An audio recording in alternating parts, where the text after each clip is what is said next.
মোহনবাগানের হলোটা কি? একটা সময় যে দলটাকে অপ্রতিরোধ্য মনে হচ্ছিল, সেই সবুজ মেরুনই যেন লিগ লড়াইয়ে খোঁড়াতে শুরু করেছে।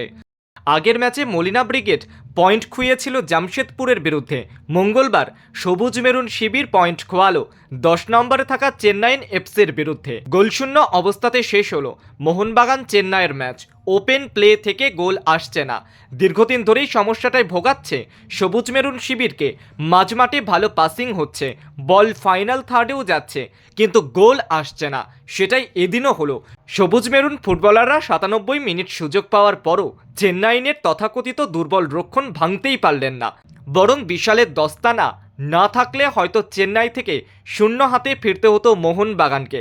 মোহনবাগানের এক সময়ের ঘরের ছেলে প্রীতম কোটাল, তার যোগদানে অনেকটাই শক্তিশালী হয়েছে সুপার ম্যাচদের রক্ষণভাগ। এদিনটাতেও প্রীতমই যেন আটকে দিলেন সবুজ মেরুনকে। এদিন ম্যাচের শুরু থেকে বলের দখল রেখেছিল মোহনবাগান, কিন্তু প্রথমার্ধে একাধিক ভালো সুযোগ পায় চেন্নাই।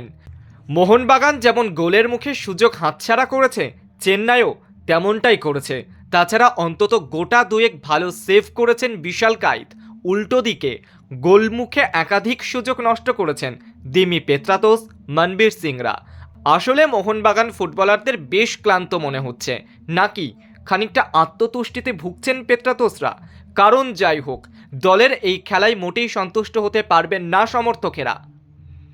অনেকেই প্রশ্ন করছেন, পালতোলা নৌকা কি দিকভ্রষ্ট হয়ে গেল?